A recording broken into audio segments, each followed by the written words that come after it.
It was such a disappointment for me. I was here that day to hear the former president of the opposition party stand up and say, I will only speak on the farmers' issue and then I'll go quiet.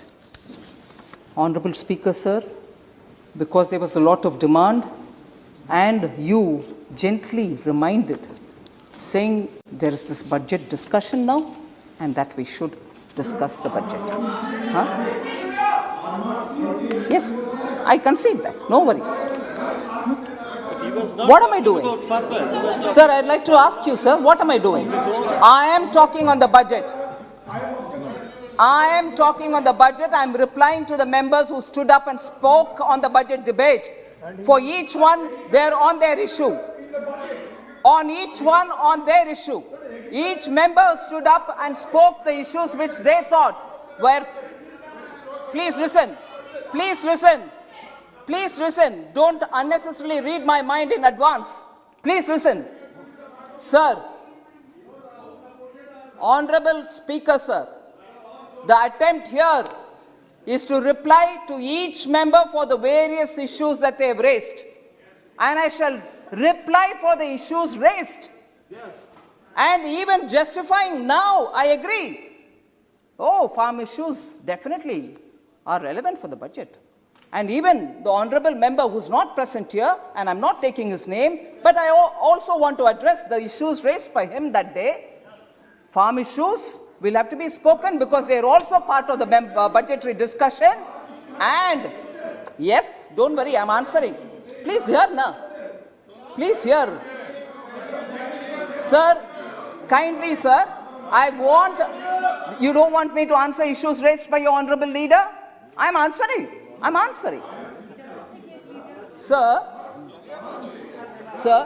oh yes, don't worry, I'm answering that. You don't mind? You don't mind? Sir, if you have heard Honorable Member Suresh, who says I should take the name, and if you give me the permission, in the absence of that member, I'll take his name. All right, sir? Now therefore, and the member had said, farm bills are also part of the budget, and I'm laying the foundation. And therefore, I'm speaking about it. And therefore, I'll please respond, sir. I'm sure you will help me. When he stood up, since Kodikonil Suresh ji has given me permission, and you, I suppose, wouldn't mind me, Shri Rahul Gandhi, when he stood up and to speak, he's...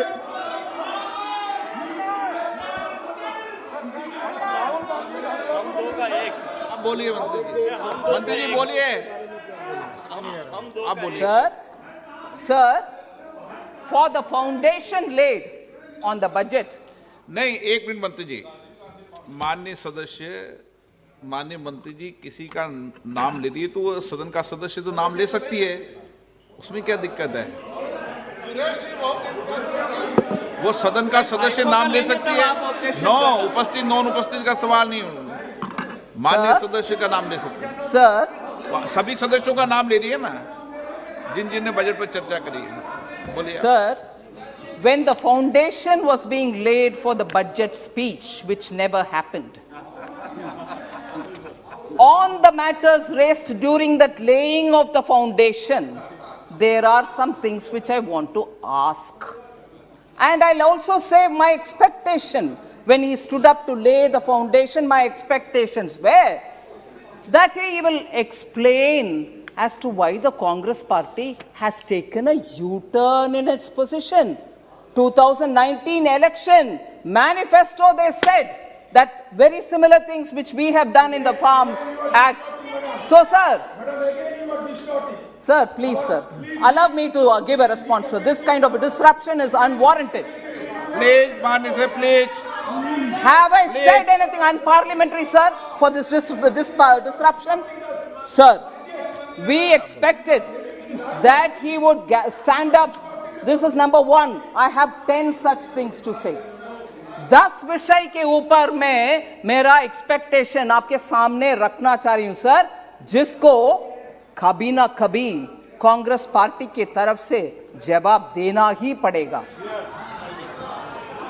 sir, खड़े होकर के जब foundation ले कर रहे थे budget speech का, जो बजट स्पीच नहीं हुआ उसका फाउंडेशन ले करते हुए फर्स्ट इशू मेरा एक्सपेक्टेशन था, हाँ बजट में चर्चा करने से पहले फार्म लॉस के ऊपर ये बात बोलेंगे, ये स्पष्टीकरण देंगे कि क्यों कांग्रेस पार्टी की पोजीशन यू टर्न लिया। पहले तो इसका समर्थन देते थे, अभी क्यों बदला, वो पहला है। सेकंड, फार्मर्स के इतना ध्यान देने वाले कांग्रेस फार्म लोन वेवर के बारे में बहुत सारे स्टेट्स में इलेक्शन जीतने के लिए वायदा देते थे कि फार्म लोन दे रहे हैं हम, प्लीज वोट दे दो। जनता भी भरोसा रख करके वोट दिलाए, मगर मध्य प्रदेश में उसका इंप्लीमेंटेशन नहीं हुआ। फार्मर्स आज तक मांग रहे हैं लोन वेवर, क्यों नहीं हुआ, हमें वोट मांगा, वोट ले लिया, सरकार बनाने के बहाना किया, मगर सत्ता भी उनके हाथ में नहीं है। मगर फार्म लोन का गुमराह करके किसानों का बैकस्टैप करके चले गए कांग्रेस। राजस्थान में आज भी कंप्लेंट्स है, फार्म लोन्स नहीं हो रहे। मेरा एक्सपेक्टेशन था सर, फार्म लोन सर, कर्जा माफी राजस्थान में नहीं हुआ, मध्य प्रदेश में नहीं हुआ, जहां भी छत्तीसगढ़ में भी कर्जा माफी नहीं हुआ। सर, मेरा एक्सपेक्टेशन यही था जब वरिष्ठ नेता उठ करके भाषण देने से पहले फाउंडेशन ले कर रहे थे, कम से कम ये मानेंगे कि कर्जा माफी क्यों नहीं हुआ, उसको बयान देंगे, नहीं दिया। सर, तीसरा, 10 में से तीसरा, मैंने सोचा वो खड़े होकर के फाउंडेशन बजट के भाषण देने से पहले ले कर रहा है, उस समय कम से कम ये बात बोलेंगे कि मैंने आदेश दे दिया पंजाब सीएम को, वो जो काला कानून है जिसके द्वारा किसान जेल में जाने वाले का प्रोविजन है, उसमें 5 लाख का फाइन का प्रोविजन है, प्रावधान है उसमें, वो दोनों को हटाने के लिए मैंने हमारा चीफ मिनिस्टर पंजाब का उनको आदेश दे करके आया हूं। ये बात पार्लियामेंट में खुलासा करेंगे, ये मैंने सोचा, मैंने एक्सपेक्टेशन रखा, मगर ना, वो भी नहीं हुआ। मगर आरोप इस तीनों कानून के ऊपर, ये तीसरी बात, 4th पार्ट सर,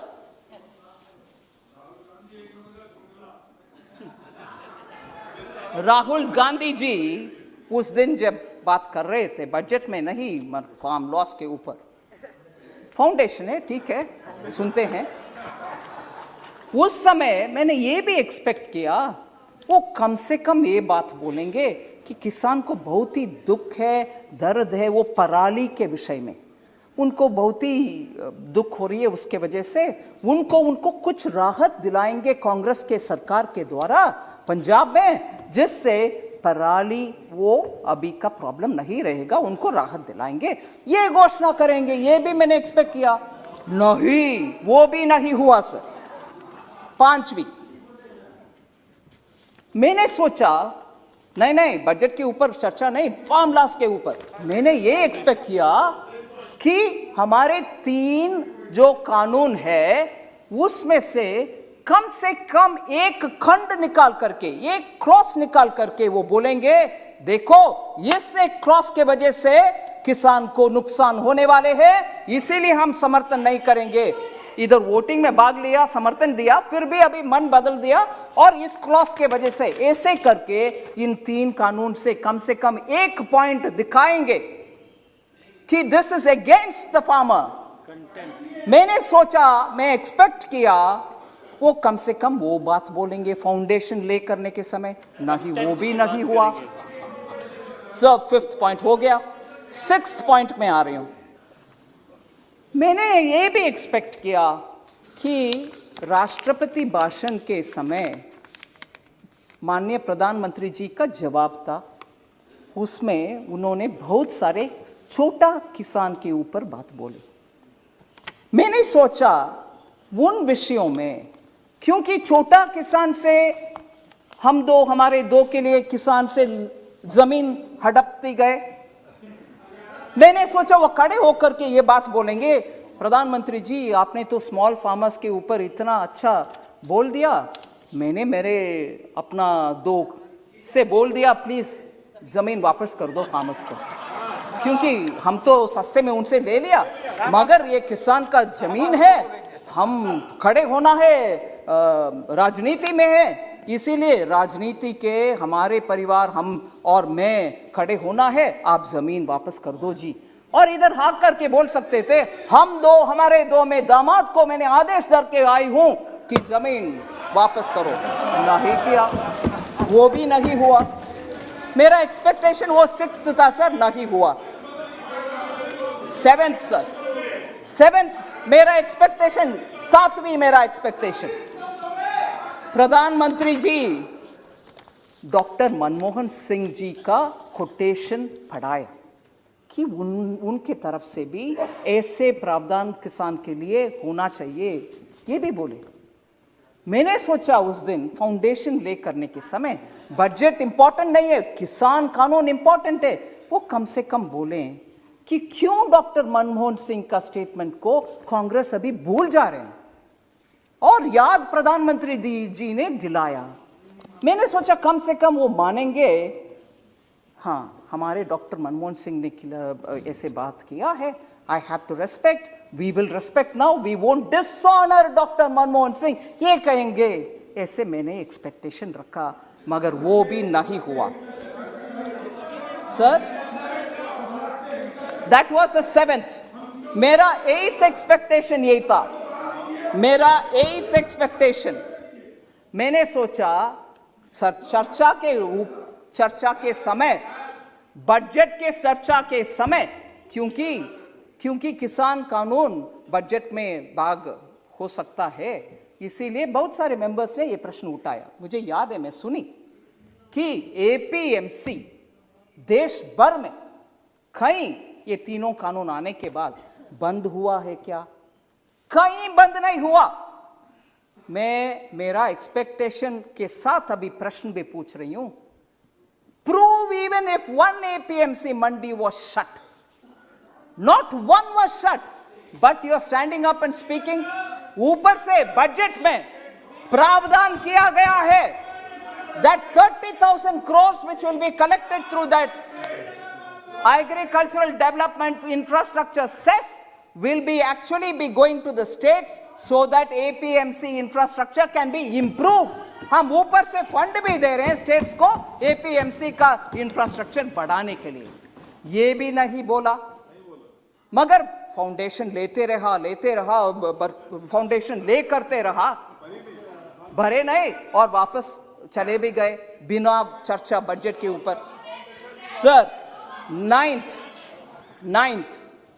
पॉइंट, ये मेरा प्रश्न है, एक्सपेक्टेशन था मगर अभी प्रश्न है, वो क्यों, why does he choose to insult constitutional authorities? Why does he choose to insult constitutional authorities?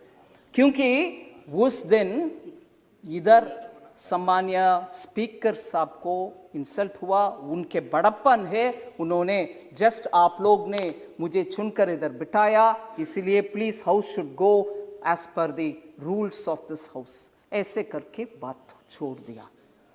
मगर इधर इंसल्ट, इससे पहले डॉक्टर मनमोहन सिंह का इंसल्ट वो कानून के ऊपर, उससे पहले डॉक्टर मनमोहन सिंह विदेश में जब प्रधानमंत्री के नाते गए थे, उस समय उनके द्वारा पास किए गया ऑर्डिनेंस को फाड़ करके फेंका कूड़े में। Why does he choose to insult and राष्ट्रपति के अभिभाषण के बाद चर्चा जो हाउस में होता है वो खत्म होने के बाद भी उसी विषय के ऊपर चर्चा करना और उसी विषय को कुछ बहाने बात बोलते रहना, continuously insulting constitutionally elected authorities, राष्ट्रपति हो, प्रधानमंत्री हो, तब के प्रधानमंत्री हो, अब के प्रधानमंत्री हो, continuously insulting. Oh yes, Speaker. Sir, last 10th point, sir. 10th point. मेरा 10th point. Sir, continuously fake narratives create करते रहे। अरे रे कोविड आ गया, पूरे भारत नुकसान में चले जाएगा, अरे रे इतने सारे लोग मर जाएंगे। मेरे पास पूरे कोटेशन है, समय समय पर जो हमारे वरिष्ठ नेता बोलते रहे, मेरे पास पूरे कोटेशन से मैं आपके समय इसमें बिताना नहीं चाहती हूँ। I don't want to spend the houses time on the quotation, but the सारांश is this: I will constantly say things which will demean India, which will show India in a poor light, and constantly that will be my rebel-like look to insult India, build fake narratives. Nothing will go well for India, यही कहते रहे और हमारे खिलाफ बहुत सारे जो kind of mischiefs, I'm using a lighter word, करने वाले देश के साथ पार्टी की ओर से, सरकार एमओयू नहीं, सरकार एमओयू नहीं, पार्टी टू पार्टी एमओयू करके जब देश का कुछ बॉर्डर में क्राइसिस होता है तब हमसे ना बात करते हुए, सरकार से हम छोड़ो, सरकार से ना बात करते हुए उनके दूतावास से बात करके क्या हो रही है बॉर्डर में करने वाले और कभी भी भारत देश का भरोसा ना करते हुए बाकी सबको भरोसा करने वाले और joining the breaking India fringe group, एक वरिष्ठ पार्टी के नेता एक फ्रिंज ग्रुप के साथ ही बार बार पॉलिटिक्स करना और भयंकर abuse, total unacceptable terminology for constitutionally elected heads उपयोग करते रहना और सुप्रीम कोर्ट के द्वारा कटाक्ष होने के बाद अपोलोजाइज करना, मगर दोबारा वही साइकिल में अब्यूज करो, अपोलोजाइज करो, यही रास्ते पे चलना, डिस्ट्रक्टिव पॉलिसीज करना। I'm very scared to think probably he's becoming the doomsday man for India. और हमारे दुख की बात यही है कि ऑपोजिशन जो पार्लियामेंट में स्ट्रांगली पोजीशन लेकर के सरकार को कटघरे में रख के प्रश्न पूछने का रोल करने वाले ऑपोजिशन आज डूम्सडे मैन के नेतृत्व में और डूम्सडे मैन जो रिपीटेडली अब्यूज करता है और देयरफॉर और सर मैं ये बात भी बोल रही हूं उस दिन, no you can't have this objection, you are bound to answer. Parliament में debate on budget, sir let them have the strength to accept this, debate on budget happens traditionally, budget debate happens every year. India's history में discussion on budget happens every year. I won't discuss budget करने वाले opposition leader क्या role play करना चाहता है, कौन सा role play करना चाहता है? I want to ask of you, sir. Budget discussion happens every year. And Chaudhary जी आप जरा सुनिए, राज्यसभा में, no I am not yielding, Rajya Sabha में जो पार्टी जिनका वरिष्ठ नेता बजट के ऊपर चर्चा करती है और प्रश्न पूछने के बाद जवाब सुनते हैं और उस जवाब चाहे पसंद हो ना पसंद हो, एक्सेप्टेबल हो या नहीं हो, फिर वो एक पोजीशन लेते हैं, वो इधर क्यों नहीं हुआ? वही पार्टी राज्यसभा में एक पोजीशन, इधर दूसरा पोजीशन, ये क्या तरीका है सर? इसीलिए मैं with these 10 questions I want, we will tell you about everything that you want. Sir, Congress party के दो विषय में, sir please sit down Chaudhary ji, two tendencies के साथ मैं खत्म कर रही हूं। दो टेंडेंसी मुझे स्पष्ट दिखाई दे रही है। एक है ये जो फेक नरेटिव्स का टेंडेंसी है, हमने क्रिएट किया है, मनरेगा हमने ये किया, हमने, आखिर आप ही उसमें कुछ मन नहीं रखे, उसको आगे बढ़ाने में एफिशिएंट नहीं है। अलोकेशन एक है, आखिर यूटिलाइजेशन कम है। ऐसे ही हर स्कीम में अपने के लिए कुछ देखने का आदत एक टेंडेंसी है, उसमें क्रोनी कैपिटलिज्म भी, उसमें सिस्टम, हमने बैंक को नेशनलाइज किया मगर पूरे बैंक को उपयोग फोन बैंकिंग के द्वारा करके एनपीए छोड़कर चले गए। ये है उनके tendency. This is one tendency of create institution, misuse them, use it for our own, हम दो हमारे दो, and end of the day keep accusing others. That is one tendency, sir. And the second tendency is, हम जो भी कहेंगे parliament में, आपके ऊपर बहुत सारे एलिगेशंस डालेंगे, आपके ऊपर अब्यूसिव लैंग्वेज भी यूज करेंगे, मगर आप जब सिस्टम के तहत खड़े होकर के पॉइंट बाय पॉइंट जवाब देने के लिए खड़े होते हैं, सुनने को तैयार नहीं है, अभी जैसे हो रही है, कभी भी डिस्टर्ब करो, चिल्लाते रहो या तो वॉकआउट करो। वही हुआ बजट डिबेट में। इसीलिए दो टेंडेंसीज कांग्रेस पार्टी का हमने पहचानना चाहिए और इससे यह स्पष्ट होता है उनका belief in democratic elected parliamentary system is completely खत्म। धन्यवाद। आप देख रहे हैं नेटरिक न्यूज, साहस सच कहने का।